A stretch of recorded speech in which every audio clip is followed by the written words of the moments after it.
Couple of very special guests, skeptical guests today. I've got my dear friend Adrienne Hill. She is a Guerilla Skepticism on Wikipedia editor since 2019. We're going to talk about that. Former teacher, I guess she may still be a teacher in many regards today. A reporter for the Skeptic Zone podcast. She hosts virtual skeptic camps. What are those? I don't know. We're going to find out.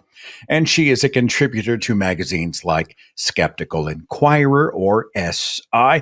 Richard Saunders from Sydney, Australia. He starred as the skeptical judge on 2 seasons of the television show called The One, the search for Australia's most gifted psychic. He is host of the Skeptic Zone podcast. He is an origami expert and a children's author. We spoke to him, I want to say it was last year, maybe the year before, Richard. We were talking about the big psychic prediction project that was going on. Is that right? That was right. I can't exactly remember when that was. It's been a long year for me. I think it was last year. But yeah, that was a huge undertaking. Adrienne was part of the team, the international team, and we studied almost 4,000 predictions to get a very good understanding of, can people tell the future? I think we have to start there again because a lot of people have either forgotten or maybe missed that conversation. You did a study. I don't know. I won't call it peer review. I mean, how would you qualify the study of psychics, Richard? Good question. It's waiting to be peer reviewed. I hope it will be peer reviewed, or more precisely, I hope somebody will copy the format and the idea in their own area. Now, this was a study undertaken for published psychic or other predictions made in Australia over a 20-year period. So what I would really hope is that somebody in another country, say the United States, might say, okay, we'll do Colorado. We'll look at all the psychic predictions published in Colorado for a year, because to do the whole of the United States, I think it would be untenable. But if they do it, then I would be interested to see the results. We came to the conclusion, myself and the international team, that roughly 11% of psychic predictions can be categorized as coming true, which means almost 90% are either wrong, too vague, or predicted. And so our conclusion was there's no reason to think that people have special mystical knowledge about future events. Well, I got hung up on that word, and you can speak to this if you want, Adrienne, but vague. Isn't that the calling card of the psychic, right? The Forer effect or the Barnum effect. You know, you throw out a kind of a bunch of vagaries, if that's even a word, and people just lean into those predictions. I'll let either of you speak to that. Yeah, I think that we definitely found most of the predictions. I don't know what percent. I'm sure there is a percentage that you have, Richard, in your little pie charts. And we found a lot of them to be extremely vague, very difficult to even parse out sometimes and figure out what they were trying to predict. And lots of laughter, lots of fun. And I don't remember the exact number, but I think it was quite high, those vague Barnum statements. Well, give me an example of a vague Barnum statement. I'm sitting in your chair. There's the crystal ball. I mean, work me a little bit. I gave you my $100 or whatever you're charging. What am I looking at? You've come in here because you're a questioning individual. I can sense that. I think you have some trouble. Well, you certainly had some trouble when you were younger coming to terms with just who you are. You do have an optimistic outlook. You can be the life of the parties, except sometimes you need to be alone. What we discovered, I've got you to a T, right? What we discovered in the predictions we looked at, when we say vague, they were more like if they were talking about a famous film star. This famous film star has great opportunities ahead of her. Sometimes she wonders if she's taken the right career path. Financial troubles are always a concern. Okay, that's what we were getting, a lot of those sort of things. Our favorite one was from North America, was when we learned what Clucky was, because one of the predictions was around Clucky Venus having an effect on, I believe it was Angelina Jolie or some other star. And we thought that was hilarious. And Clucky in Australia means you want to have a baby. Well, what's clucky mean in the States? I'm just a minnow. I don't know what that means. I don't think it means anything. I mean, I've only heard it in Australia, or I guess the UK. It just means you want to have children. You're clucky. You want to have children. But I've called up the stats just quickly, and so I can see that 11% we could say of all the nearly 4,000 predictions, 11% we could sort of categorize as coming correct. The vague, which we were talking about before, took up 19% of all the predictions. The expected, like there will be earthquakes in California, took up 15%. And a tiny percentage, 2%, was unknown. We couldn't get to the bottom of the prediction. It was too hard to find out. And over 50%, 53% were flat out wrong. So that's the quick breakdown. Adrienne, I know that you do a lot of work with Wikipedia. Explain what you are doing on Wiki. Trying to make sure that fringe topics such as ghosts and anything health related that's, the wellness industry, anything that's not scientifically backed, those pages have good sources, good resources, and good information on them. And also science people. So if there's somebody in the science world, a science communicator, we want to make sure that they have good pages, good accurate pages, that they stand the test of time. And it's a constant battle. There's not a lot of us. There's millions of Wikipedia editors. We are a small group of about 120 is usually what we're around, from around the world in multiple languages, trying to make sure that good, reliable information is on science pages and fringe pages, and making sure that good information is out there. And we also try and put on our psychic hats and predict who might be next, and get the page ready and have it there for when they blow up in the news. And that has happened to a few of us. And of course, we don't have psychic hats. It was just luck. One of my favorite ones was Christiane Northrup. I did her page. She is a gynecologist, or was a gynecologist. I believe her license has been revoked. Appeared on Oprah Winfrey, sold books, sold crazy stuff about women's health. And someone said, you need to do her page. I did her page, and within 6 months, she was listed as one of the dozen people that misinformation from COVID was coming from, one of the top dozen. And her page went through the roof. So lots of people were suddenly running to her page and seeing that maybe we shouldn't listen to this woman because her information is not very valid, it's not accurate, it's not based in science. So if I'm understanding, you were able to sort of front load the page with the skeptical aspect of it before somebody else goes in and front loads it with the celebrity aspect of it? Yeah, and I don't know if it would be front loading it with skepticism. I would like to treat it as I'm front loading it with accurate information. Okay. And that's what we want to do, is make sure that it's as accurate as possible. And will people come in and try and remove it and change it? Yes, they will. But the editors, there's strict rules in Wikipedia. And yes, it can be changed. It can be changed quickly, but it gets reverted back very quickly if it's considered vandalism or if there's an interest in it. For example, I just finished the Sarah Winchester page, and last year I did the Winchester Mystery House.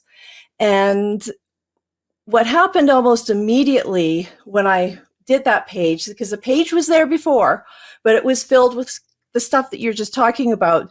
It was all about the lore, and it was stated as truth that she was a crazy woman, when in actual fact, she wasn't. And there were reasons why she did what she did. And she wasn't afraid of ghosts. She wasn't spiritual at all.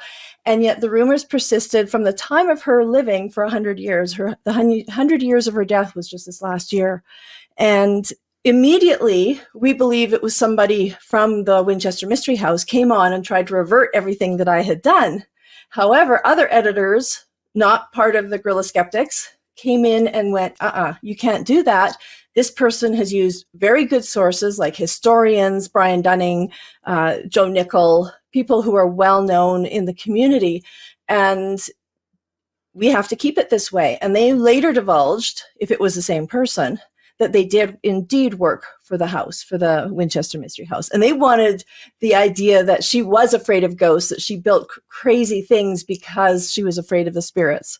And I think that does an injustice to somebody who was really smart and really good with mathematics. Of course, that's my background. So I kind of had a liking for this woman. She was fascinating to learn about. Now, I know ghost fans and ghost story fans like me are already familiar, but I want to do my due diligence and talk about what you're talking about. The Winchester legend was that her husband had died and she had to continue to build onto the house because of the angst she felt that her family was behind the creation of Winchester rifles, weapons that had killed, and to ward off the ghosts of those who died at the end of a Winchester rifle, she felt she had to appease the spirits by building the mansion. Am I remembering that right? Either one of you? That's one of the many lores that exist. But yes, that is definitely one of the big ones, as well as she built the maze-like house because she was trying to trick the spirits so she could be safe. So there were lots of reasons around that. And what's really interesting about that particular story is it was highly unlikely that she felt any guilt because of the Winchester rifles. One, she remained on the board of the company until she died. The other one was, at that time, owning a gun was seen as a survival necessity. So that lore was actually not correct, just because of the culture of the time, as well as she stayed on the board. If there had been any guilt, my guess was she would have sold the stocks and got rid of them. She would have been more financially well off if she had done it, actually, because after the First World War, the stocks plummeted a lot and she lost most of her fortune. Not that she was poor by any means. She had a very vast fortune. But, she would have definitely gotten rid of that if there had been any guilt. Why did she continue to add on to the mansion until she died, according to the story? And that's another myth. She actually did not keep building until the day she died. She stopped building after, it was the 1906 earthquake. It collapsed most of the house. So most of the house that was there actually was destroyed, and she stopped. She was getting old by then. Her health was very poor, and she just kind of gave up on her favorite project. Why did she build for the many, many years that she did build, which was, I think, 1886 until 1906, so 20 years of building? There's speculation. Part of it is she had a love of architecture and design, and her husband actually built a home with architects when they lived in the Connecticut region in New Haven. And when he died and she moved to California, it was kind of a natural progression for her to continue this passion. She tried to hire some architects and wasn't happy with what they wanted to do. So she just did it on her own. She was a project manager and designer of that house. And she kept building. And originally she wanted to build it so her whole family could stay with her. There's speculation based on letters that she kept building so that they wouldn't live with her. So, hey, Richard, as I recall, aren't there stairways to nowhere and a bunch of hidden secret rooms? There are. It's a really interesting historical place to wander around, and I remember seeing it on TV shows in the late 1970s. There was a show called That's Incredible, which was an American show, but it was broadcast in Australia. And they made it out to be the craziest nonsense house you could possibly imagine. Why would she do this? But when I listened to the episode, Brian Dunning's Skeptoid episode about her and the house, and I read the research done by people like Adrienne Hill, and you piece it all together, it's a wonderful story. The truth is a wonderful story. But I can understand there's an appeal about she did this because of ghosts or this hauntings or this, are there spirits really there? A lot of people really get off on that. A lot of people, that fires their imagination. Okay, it's a fun story, but the real story is really worth telling, and it's respectable to her. It's out of respect to her that the real story should be told. I didn't mean to spend 10 minutes on the Winchester House, but Having been fascinated by it, I never saw the film, poorly reviewed. I didn't bother with it. I thought, reading about it was actually much more compelling. Richard, any other ghost houses that marked you? I don't mean terrified you because I know you better than that. But come on, you've gotten into the ghostly kind of thing. Give me some anecdotes. I wish I could tell you I went to the Australia's most haunted house or Sydney's most haunted house. There are a lot of most haunted houses in Australia, it turns out. I think there are a lot of most haunted houses in the United States and Canada, depending on who you talk to. But seriously, when I've turned up to investigate or ghost tours or whatever the case may be, it really struck me early on that I'm standing in a dark room at night and it's a bit quiet outside. And I even left recording equipment, walked away for half an hour, came back and listened to everything clearly, and you can hear the odd dog barking or something like that. But if you go into a haunted location with somebody who believes, then every imagined or real slight temperature change, I mean, they're primed. They're primed for anything strange, and they'll interpret anything strange as a ghost or unworldly or something like that. But to be really frank, after a little while, it's just standing in a cold room at night. That's it. Nothing happens. I wouldn't mind if the ghost of someone or other walked by. At least it would be something. Yeah, break the tedium. Yeah, I get that. And I certainly have spoken to people who couldn't, not that they wouldn't, but they physically couldn't spend hours in a dark room in a supposedly haunted location. They would be too terrified, and I can understand that. It would be a huge mental problem for them, and it would be like a torture to make them do it. For me, just give me a comfortable chair and I'll just sit through it. That's about it. Do you, I'm sure Adrienne gets it too. People are pissed at you. They're upset. You're attacking they wouldn't call them illusions. These are deep-seated beliefs, things that they take very personally. And how dare you? Richard and Adrienne, how dare you say these things about these cherished, beloved, sacred stories? You've heard that, either one of you? Yeah, and it's interesting because I'm relatively well known in Australia as being a skeptic with media appearances and the podcast and everything. I'll often get people coming up to me in a social situation, having a drink at a bar or at a party, and they say, "All right, Mr. Skeptic, what about this?" And they want to put me on the spot and they want to show I'm wrong and prove me to be a fool. And I always say to them, okay, well, I'm happy to give you my opinion, but please remember you approached me. All right, I'm here minding my own business. I'm having a drink. If I'll tell you what I think, and they say, yeah, sure, and then they get upset with me. I'm sure. Well, it's like I'm not going to see Adrienne on the Winchester brochures. That her photo is not going to be on their promotional materials now because she is sort of attacking what people have. There's an awe and wonder and a magic. I buy that. I mean, you would agree, Adrienne. People, they love the yarn. They love the story, the mystery of it, right? Well, and part of the fascination with the Winchester story is that these stories about ghosts started when she was alive. So this is nothing new. And I don't think we need to get rid of that. I think we need to say, okay, this is what started in the 1800s because she was quite reclusive. And so people made up stories. And it was a big part of the spiritualist movement at the time. So some widow believing in ghosts seemed to be a reasonable thing to surmise. But now let's add in the truth. Let's add in what has been discovered by historians, particularly Mary Jo Ignafo, who wrote her biography, wonderful book.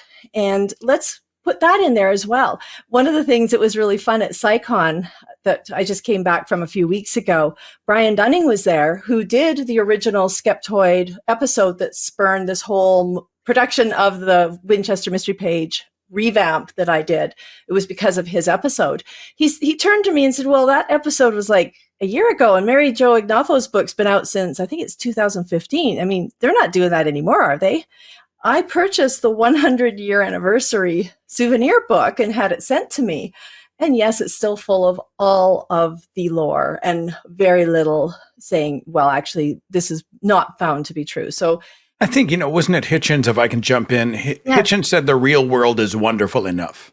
I mean, Mhm. right? We don't have to Mhm. lie to ourselves. And I also think we are human beings, creatures of imagination. We can spin yarns, fictitious tales, and enjoy the wonder of fiction, Yeah. always knowing it's fiction. That's fair, right? Yeah, well, as the old saying goes, we are storytelling animals. Mhm. This is hardwired into us to tell stories. They are a huge part of what makes a human are stories. It's how we remember things, it's how we learn things, it's how we carry the tradition of our ancestors. Stories. That's why soap operas, from everything from Star Wars to whatever, it works because it's a story which resonates with us.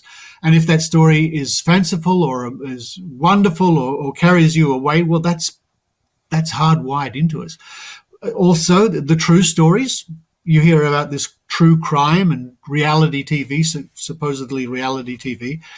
It boils down to stories. Macbeth is a story. So you can't underestimate how important that is to us as humans. It boggles me to think that people really don't have that perspective. And you have to take that into perspective when people get carried away and it becomes real and true to them. It's not surprising, and it's something we as skeptics really have to take into consideration. Did you find yourself becoming history students? Adrienne said the word lore several times. So as you dig into the lore, you are students of history, the stories behind the lore. Am I reading that right? Yeah, definitely. And if you'd said to my 20-year-old self, who was a math major at university, that I was going to be doing history when I retired and writing, that's the other thing that's so incredible, I would have laughed at you. There's no way I would have thought that that would be a direction I would take, but I'm really enjoying it. It's fascinating. Quick digression, just because you come from a teaching background. Is it true from your perception? You're not on the hook, but people who are good at English and math are terrible at history and science. I mean, there are some rules that people have posited that said if you're good at these studies, you're going to be shit at these studies. Is there any truth to any of that? No. I don't know, and I doubt it. I'm sure that I think it's more interest driven than anything. That's my Okay. take on it. But I'm It's true. I mean, like I was good at English and I was horrible at science, which is weird because in Christian school, our science wasn't even really science. It was like God made the trees. That was our science books. And God made the cells and Adam and Eve. It's weird. It's Richard, funny. tell me about this television background of yours. You're on TV as the skeptic. Doing Yeah, what? well, some time ago, I did two series of a show where I was the judge. You know, you have these TV shows where they have dancers or singers or whatever, and every week people get voted off. Well, I was on a show like that for people who claim to have psychic ability, and I would look at them and try to judge how well they did in a series of tests. I mean, it's television. It was mostly done for ratings and fun. It hopefully wasn't taken too seriously, but it did give me a good insight into a lot of psychics in Australia, and it gave me a great insight into how the public react to someone like me, how they react to a skeptic.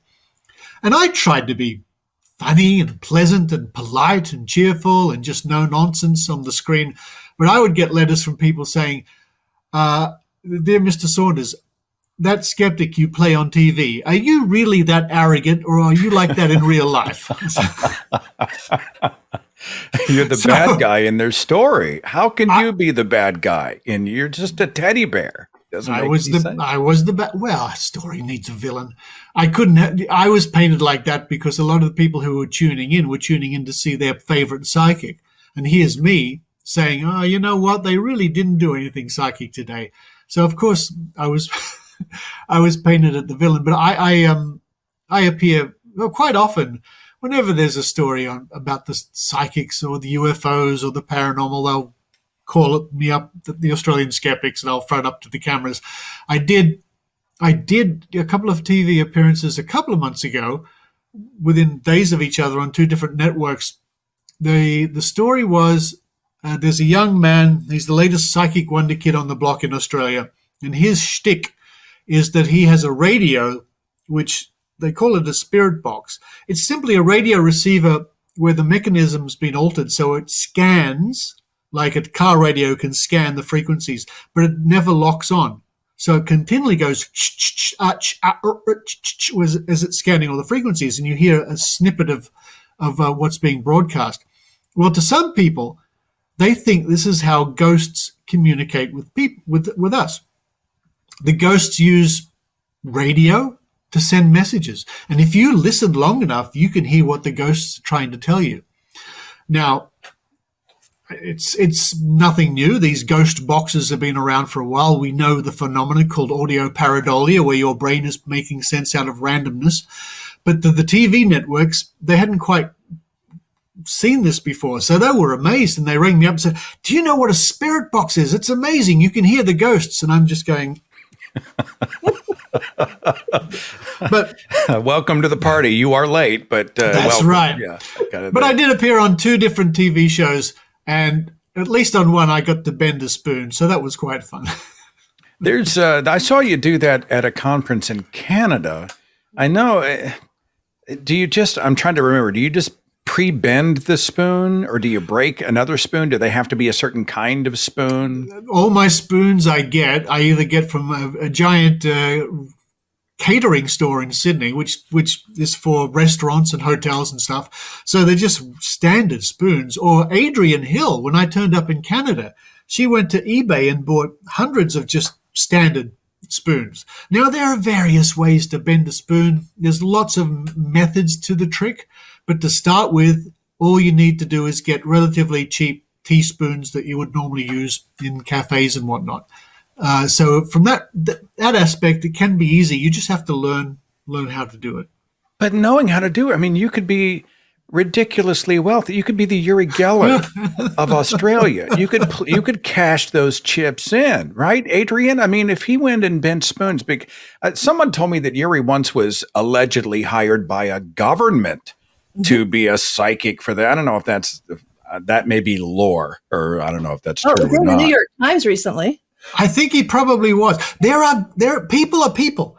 The people are in all walks of life throughout society, from scientists to journalists to politicians, and a certain percentage of our fellow humans may not be as aware as we are about certain magic tricks and ways of thinking. So people in government make blunders and ridiculous errors all the time. So it's natural that every now and then something like the police calling in a psychic, or a government official calling in someone like a water diviner. That happens. That's true.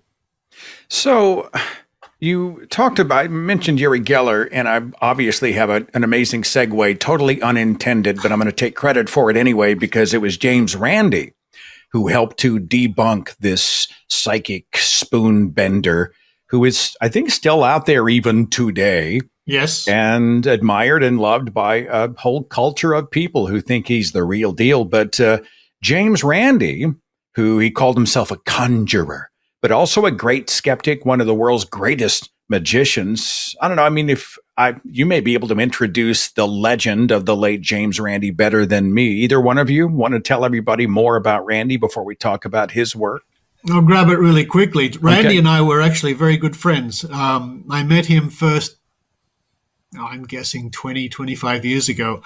But certainly in the last 10 years before he died, he and I became very good friends, and we collaborated a lot.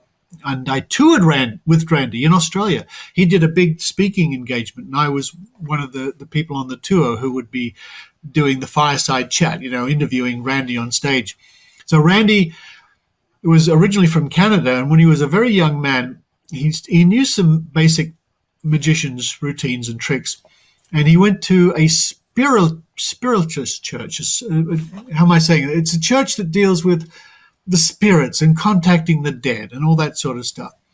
And the guy at the front was doing a magic trick. It's called the one ahead routine, where you get an envelope and you open it up, and it's like magic. You knew what the envelope, the card would say, but it's actually because you saw the previous card, and now you see what this card is. It's an old magician's trick. You can look it up, called one ahead. And he was incensed, and he said, at that young age, how can these people be lying to their congregation? They're using a standard magic trick. And that sort of set him on the path to, later in life, to exposing when magicians go off the rails and hoodwink and con and lie and cheat. Because he always said what he does was honest. He was an honest liar. He said, I'm going to fool you, I'm going to lie, and I'm going to do it. He never said, I'm going to really bend the spoon using psychic power. So that's what Randi was all about. But he was amazing in one sense. He never stopped being a professional conjurer. He had a big career as a conjurer and an escape artist, like Houdini. But whenever he had 3 or 4 people around him in any situation to almost his death, if he would break out the cards and just wow everybody and make things disappear, and it was quite extraordinary. He was a wonderful man, and as a friend, I miss my friend. But of course, he was just an amazing guy. I had the honor of bumping into him at a skeptics convention somewhere years ago, obviously, and there's no pretense. So I've got a camera rig in the other room. I'm shameless. I walk up, Mr. Randi, James, please. I would love to sit you down on camera and just talk to you for 15 minutes. I mean, I know everybody's pawing at you, and he's like, yeah, come on, let's go.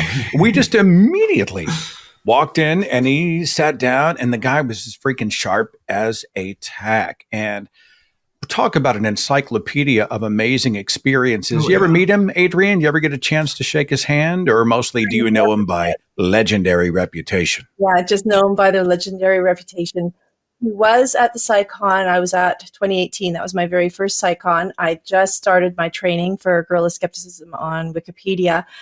Believe it or not, I was quite shy and didn't really approach people very much, but I did admire from a distance, and he did talk from his wheelchair, and as you say, sharper than anything. The stories were mesmerizing. So I had the opportunity to see him live, but I've never met him.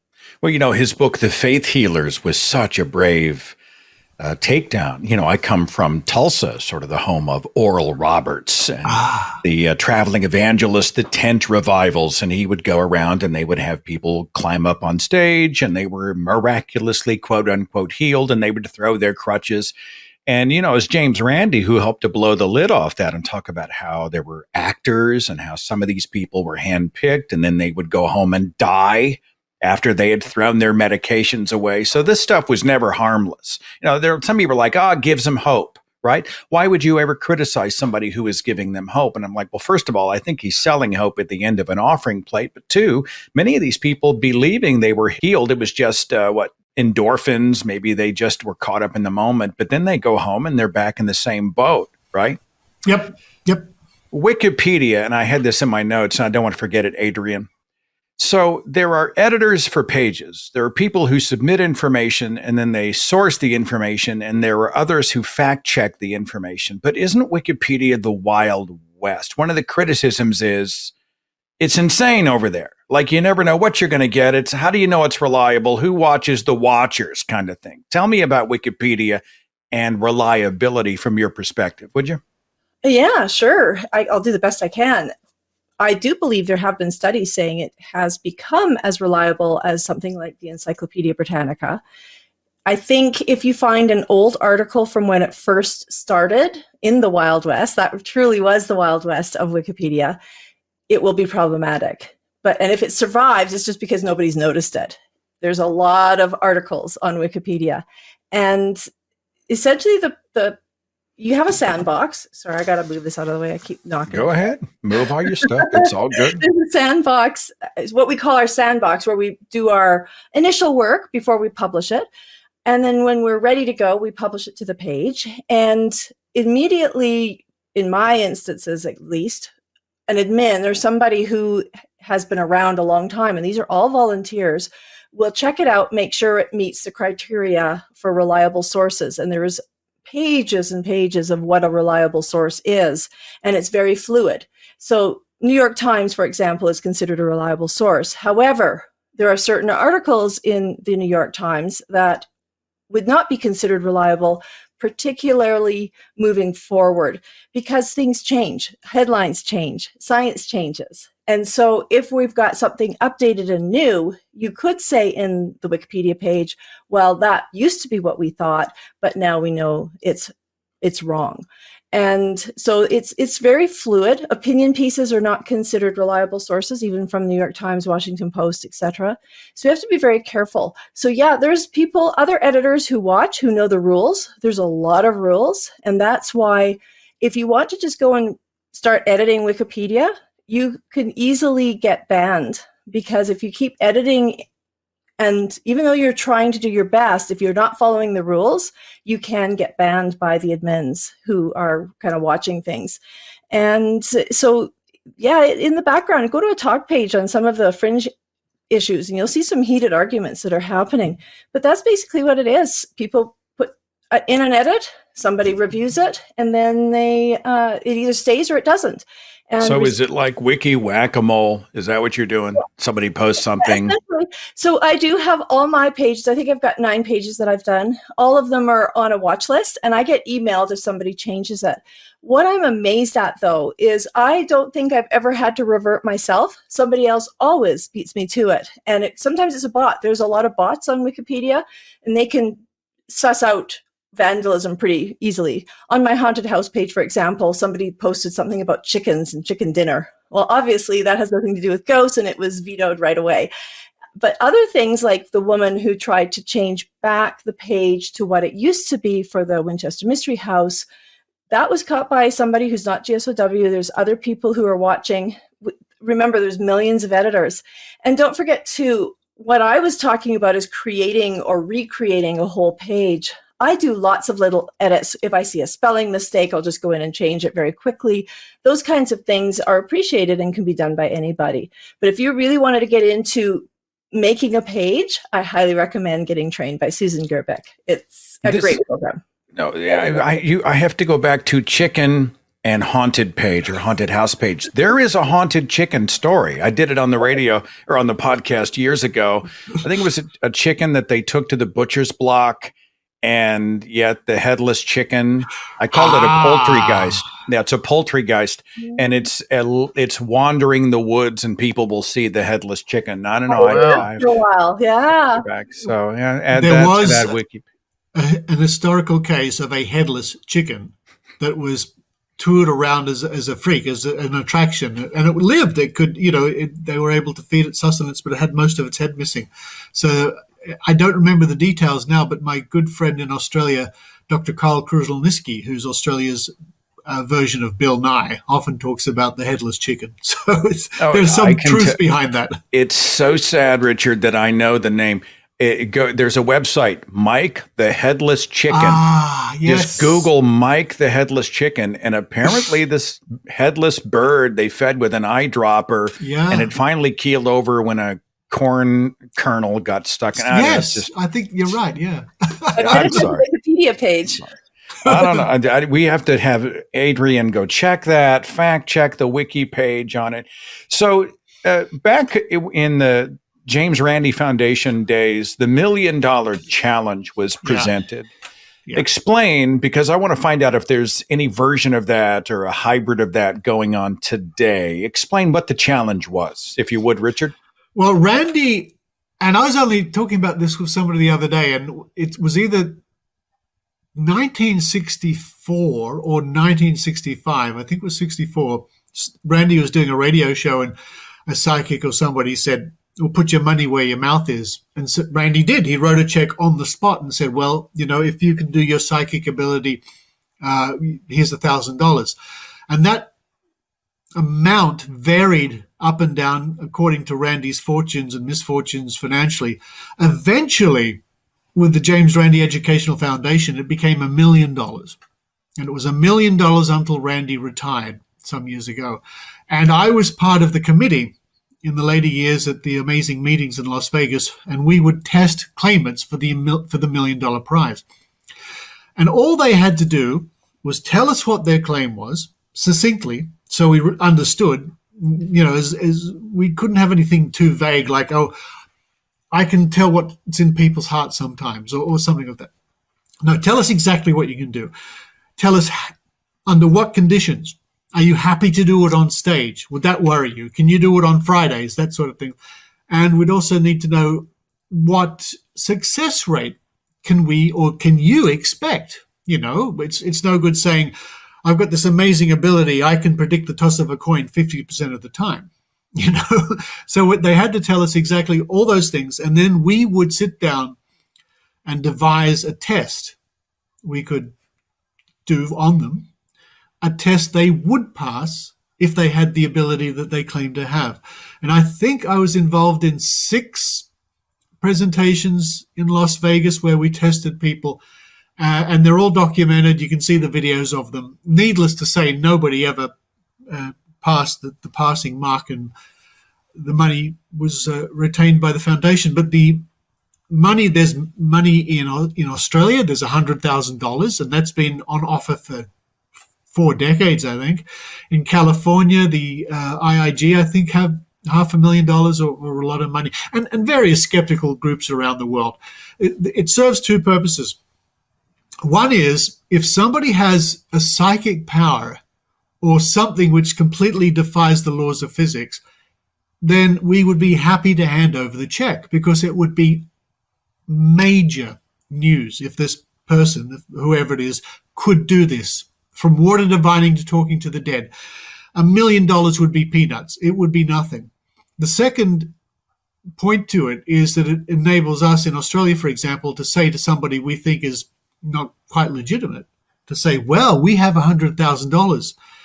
Can you prove your claim? And if they run and hide, then that's good publicity for us to say, well, look, why did they run and hide?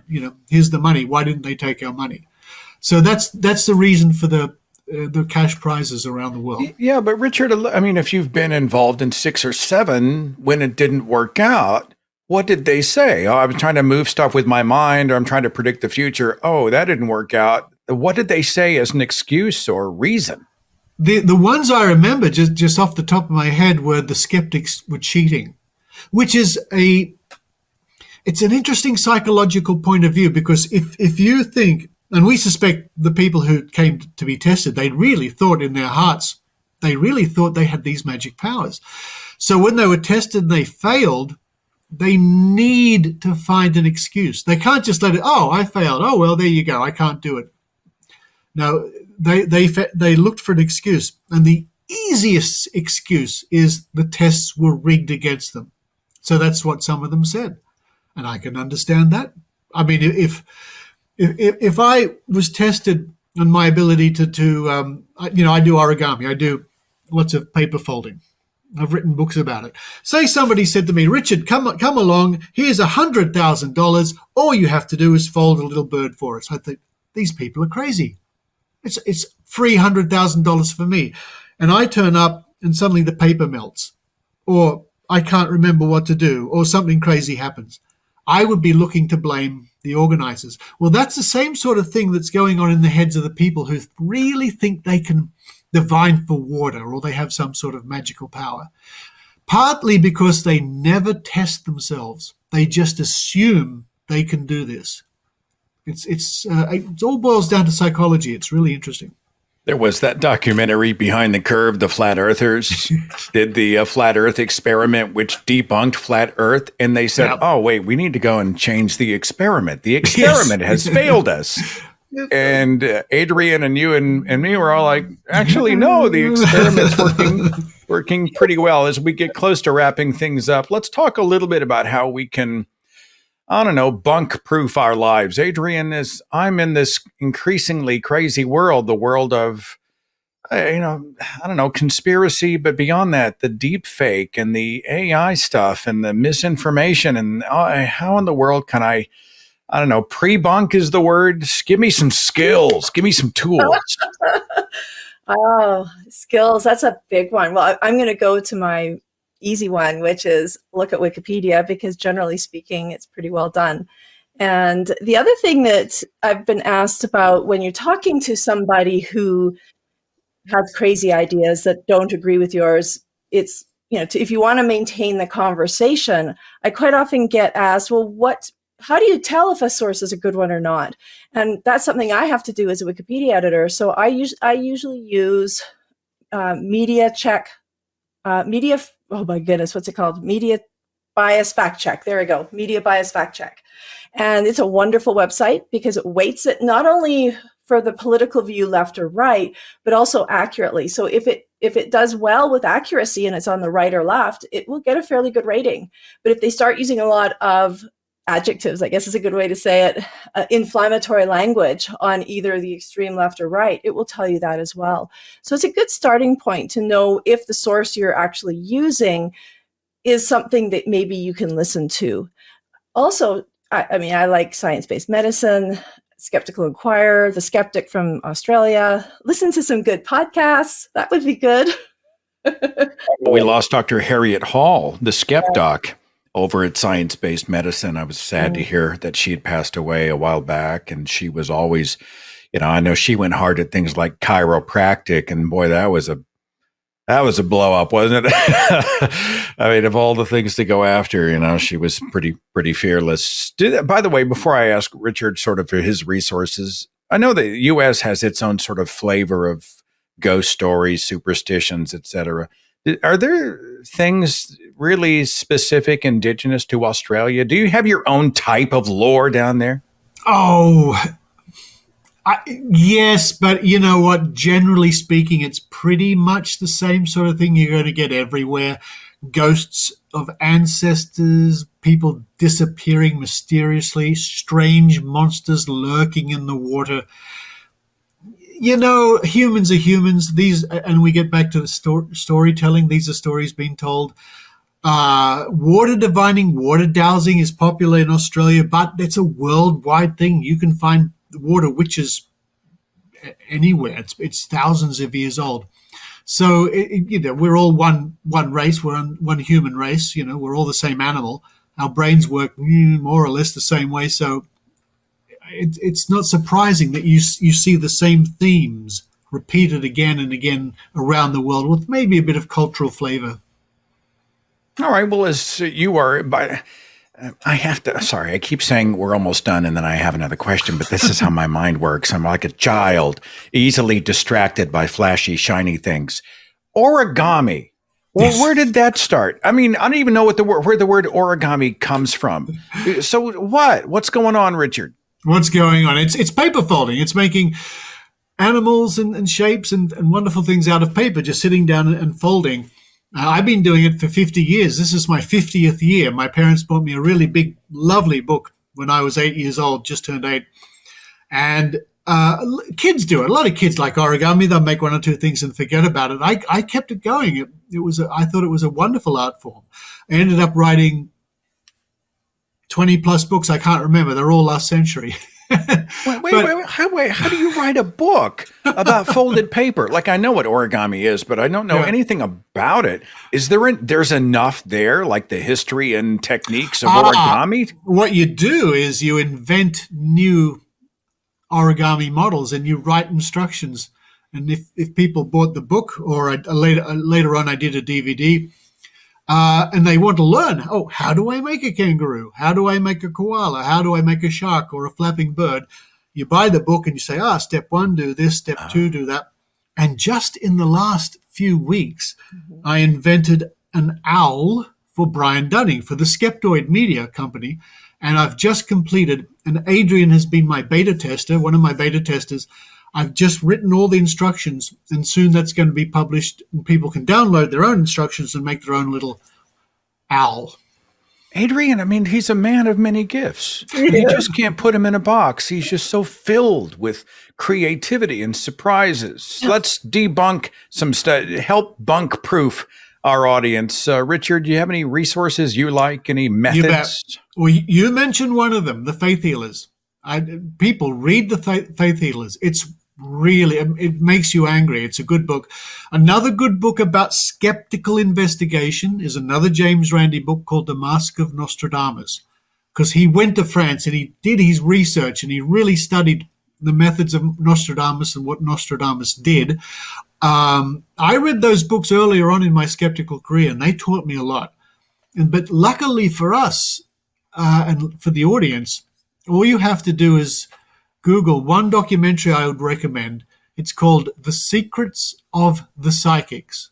If you put that in, The Secrets of the Psychics plus James Randi, there is I think it's an hour or 90-minute documentary Randi made all about investigating the paranormal and how he goes about it, and lots of cases where he did it. It's a wonderful primer on skepticism. Sorry, I was just making a note. I had to write that down because I'm all over that. The Secrets Of the Psychics. Yeah.